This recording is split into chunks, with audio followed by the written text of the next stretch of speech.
अस्सलाम वालेकुम नाज़रीन। इस वक्त हम मस्जिद आलिया में मौजूद हैं। ये वो मस्जिद है जो पिछले 40 बरसों से यहाँ पर मिस एप्रोप्रिएशन ऑफ फंड्स, पैसों में, चंदों में और फिर फेक अकाउंट्स के मामले थे और कई ऐसे मामलात थे जिसको हम बताते भी आए हैं, इसके ख़िलाफ़ आवाज़ भी हम उठाते आए हैं। आखिरकार वक्फ बोर्ड ने अपने डायरेक्ट मैनेजमेंट में इसको ले लिया है, जिसके खिलाफ किसने आवाज़ उठाई, कौन इसके एक्टिविस्ट रहे, कानूनी मदद किसने की। आइए हम इसकी तफसील भी जानते हैं और लोगों से बातचीत भी करते हैं। अलमारी को इस बारे में आप क्या बोलेंगे? वक्फ बोर्ड से जो है कुछ लोग आए थे, आके जो है चार्ज बताए, पूरा हिसाब वगैरह बताने के बाद में ये अलमारी किसके कस्टडी में है पूछे, मोहतमद साहब के कस्टडी में है, बल्कि वो लोग आके इसको सील कर दे के गए और लॉक भी डाल देने के इंस्ट्रक्शन दिए कमरे को, जब तक कि फर्दर ऑर्डर नहीं। बस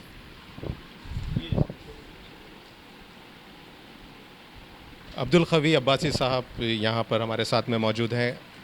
खवी साहब, काफ़ी लॉन्ग स्ट्रगल रहा, कानूनी कार्रवाइयाँ भी रही, जिस तरीके से मिस एप्रोप्रिएशन ऑफ फंड्स के मामले से लेकर ये काफ़ी जो जद्दोजहद रही, उसके बारे में आप मुख्तसर बताइए। जी, औज़ु बिल्लाहि मिनश शैतानिर रजीम, बिस्मिल्लाहिर रहमानिर रहीम। ये बड़ी खुशी की बात है कि जो स्ट्रगल कर रहे थे कि मस्जिद आलिया को वफ़ मैनेजमेंट कमेटी के अंडर में लेना चाह रहे थे, आज अल्हम्दुलिल्लाह अल्लाह ताला की तरफ से कामयाब हो गया है और आप देख सकते हैं सील कर दिए है। लेकिन इसमें और एक बहुत ही सोचने वाली बात है कि यहाँ से कुछ रजिस्टर्स लेके जाते हैं। क्यों लेके जाते हैं यहाँ से रजिस्टर्स? क्योंकि वो तो उसमें मिस अप्रोप्रिएशन ऑफ फंड था, अकाउंटेबिलिटी नहीं थी, चोरा कहीं गड़ जाएंगे बोलकर जो सो वो यहाँ से रजिस्टर्स लेके जाते हैं। और मैं जो सो कमेटी से दरख्वास्त करता हूँ कि you have to file a complaint with the police से कंप्लेंट करिए। जो भी यहाँ के जब थे security officer is responsible for everything, उन्होंने एक कंप्लेंट करना है कि यहाँ से रजिस्टर्स कोई लोग आके अननोन पर्सन हैव टेकन, क्यों लेके गए, सख्ती से ज़रूरत है वो मालूम करना पड़ेगा। क्यों बोले तो उसमें है कहीं ना कहीं चोरी की जो है चोरी घट सकती। ये तो ऐसा था, नाना की ज़मीन दादा की फातिहा बोले, ऐसा था।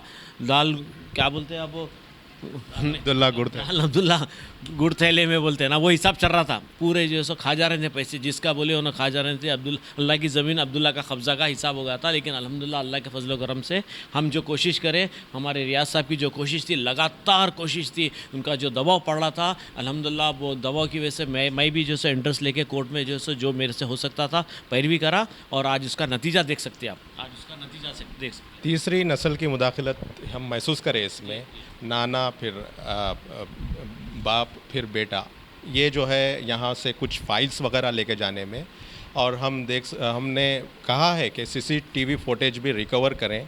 वहाँ पर जो है मोइज़ुद्दीन के बेटे फ़रहान का रोल रहा है, तो इस बारे में आप क्या बोलेंगे? बहुत गलत बात है। वो तो फ़रहान के ख़िलाफ़ कंप्लेन करना चाहिए, इमीडिएट कंप्लेन करना चाहिए। सिक्योरिटी गार्ड जो है so he is responsible to take care of everything. उन्हें जाके कंप्लेन करना है, हमारी मौजूदगी में यहाँ से आकर लेके गए, क्यों लेके गए, क्या वजूहत है, what is the reason behind this. बहुत ज़रूरी है इंक्वायरी करने की। क्यों बोले तो उसी से मालूम होता है कि इसमें कितने पैसा आया, मिस अप्रोप्रिएशन ऑफ फंड्स कैसा है, अकाउंटेबिलिटी नहीं है, ट्रांसपेरेंसी नहीं है। उसके लिए वो रजिस्टर्स आर वेरी इंपॉर्टेंट। वो ला के, ये मस्जिद की जायदाद थी, मस्जिद के रजिस्टर था, मस्जिद के जो डॉक्यूमेंट्स थे, मस्जिद को वापस करना चाहिए, नहीं तो इनके ऊपर कानूनी कार्रवाई करना चाहिए, सख्त से सख्त। मैं जो है वक्फ बोर्ड चेयरमैन से और वक्फ बोर्ड सीईओ से अपील करता हूं कि आखिर रजिस्टर ले गए तो क्यों ले गए, what is the reason for that, who is responsible, who is accountable for that. इसका जवाब देना पड़ेगा। अगर आप वो जवाब नहीं देंगे तो हम इसके लिए भी जो है सो कोर्ट में जाएंगे और इसको जो है कोर्ट में जो है ला के सबमिट करो बोल के एक दरख्वास्त दाखिल करेंगे हाई कोर्ट में इंशाल्लाह। उसके अलावा सेक्रेटरी के जो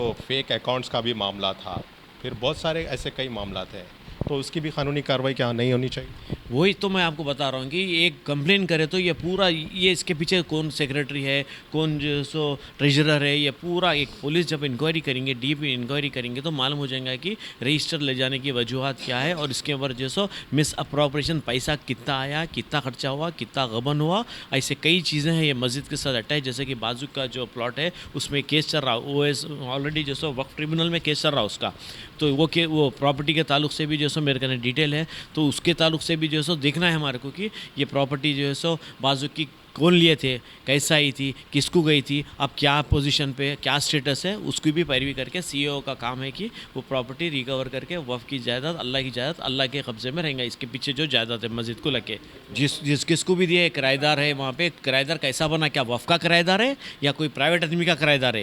ये वफ़ की गेजेट में वो जब आ रहा है तो पैसा आया तो कहाँ जा रहा, पैसा कौन ले रहा है, इसकी थर्रो इंक्वायरी होना चाहिए, उसके बाद कानूनी कार्रवाई करके और मुजरिम को जेल को भेजना चाहिए। नाज़रीन, हम आपको एक बात ये याद दिला देना चाहते हैं कि शहर हैदराबाद में एक वकील का कत्ल हो जाता है। वो बहुत बुरी हरकत थी, कत्ल नहीं होना चाहिए था, लेकिन सवाल यह है कि जैसे ही कत्ल होता है उनको वफ़ का वॉरियर बता दिया गया, बना दिया गया। लेकिन इसी मस्जिद से मुंसलिक एक वफ़ की जो प्रॉपर्टी है उसके ऊपर जो काबिज़ है उसकी जो है ना अभी तक कोई इन्वेस्टिगेशन नहीं हुई। और ख्वाजा मोइज़ुद्दीन जिनको वफ़ का वॉरियर बताया गया, मुहाफ़िज़ बताया गया, वो इसी मस्जिद से उनका ताल्लुक़ था, लेकिन उस वफ़ की जो प्रॉपर्टी जो गैर क़ानूनी कब्ज़ा हो गई है उस मामले में उन्होंने कोई पैरवी नहीं की। ये किस किस्म के वफ़ के वॉरियर थे, ये सवाल जो है ना हम पूछ रहे हैं, बार बार पूछ रहे हैं। ट्रिब्यूनल में हमने पूछा, सिविल कोर्ट में हमने पूछा और हाई कोर्ट में हमने छान मान लिया, लेकिन कहीं पर भी वो वफ़ के वॉरियर नज़र नहीं आए। तो ये कई सवालात को जन्म देता है कि ये किस तरीके से एक पॉलिटिकल नैरेटिव बना दिया गया इस कत्ल के वारदात के बाद एक वकील को। खबीर साहब, आप भी हाई कोर्ट के सीनियर वकील हैं, आपकी भी प्रैक्टिस काफ़ी सीनियर वकीलों में शुमार होता है आपका।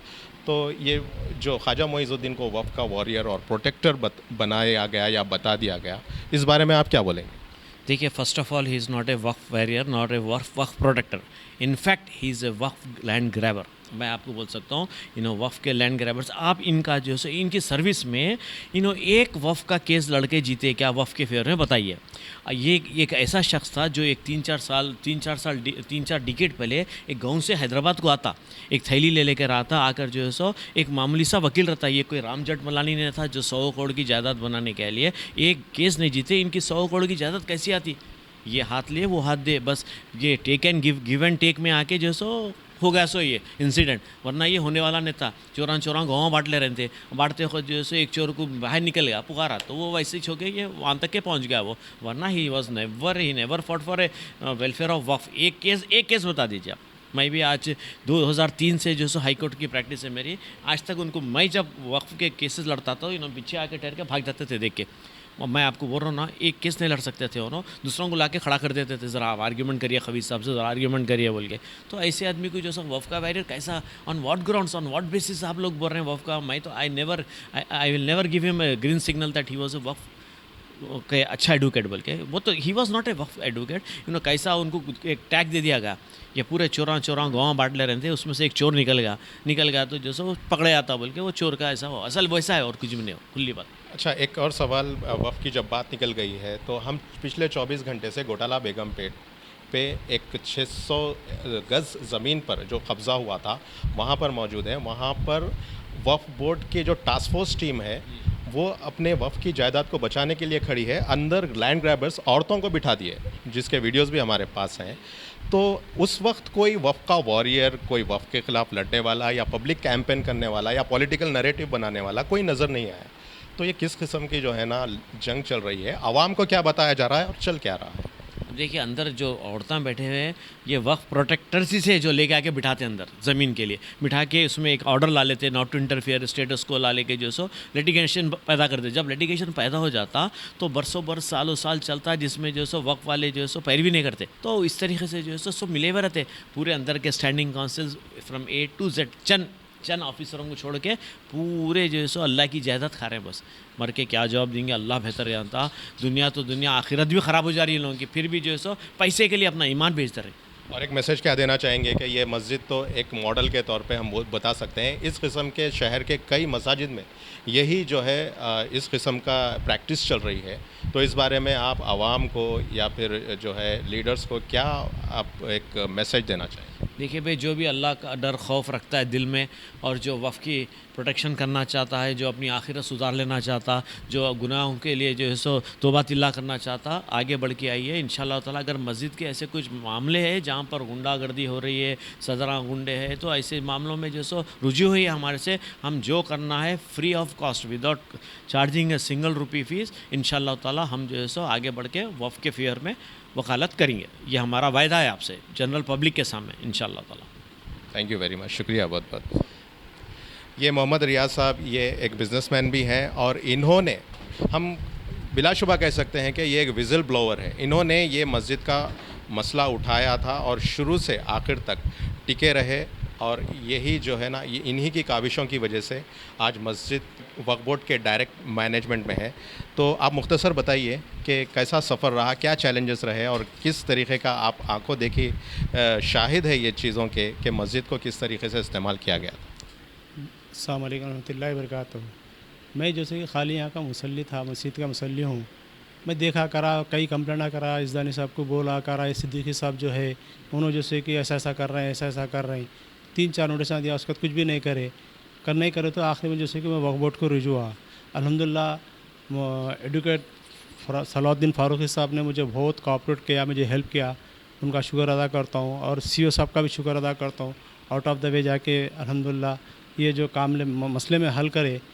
मेरे को यानी कि यकीन नहीं मानेंगे, चप्पला घसे गए हज़ारों मरतबा। वो वक्फ बोर्ड को जाना बोले तो अब यकीन नहीं मानेंगे, क़ब्रिस्तान को जाके अंदर से कुछ भी उठा के ला ले सकते, लेकिन गवर्नमेंट में जाके कुछ भी नहीं कर सकते।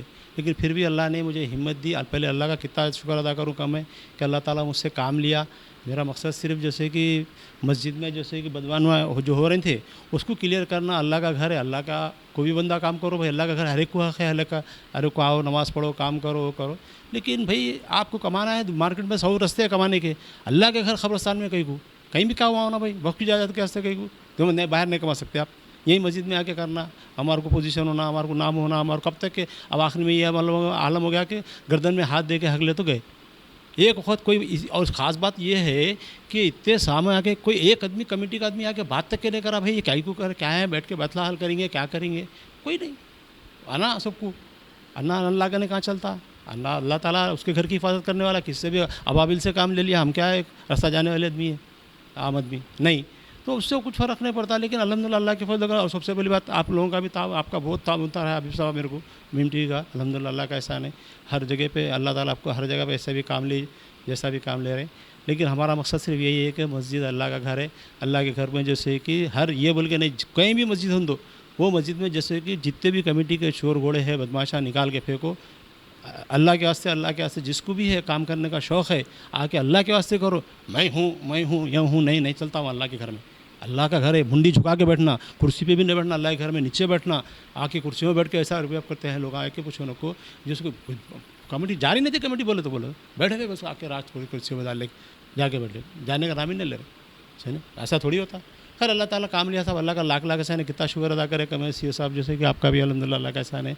बहुत खुशी की बात हुई कि अल्हम्दुलिल्लाह सक्सेस हुआ। अब आगे अल्लाह का काम है, अल्लाह का घर है, अल्लाह हिफाजत करने वाला, अपन को नहीं तो करना। नाज़रीन, ये कोई यूपी या एमपी का मामला नहीं था, ये कोई बजरंग दल, आरएसएस या बीजेपी की लड़ाई नहीं थी।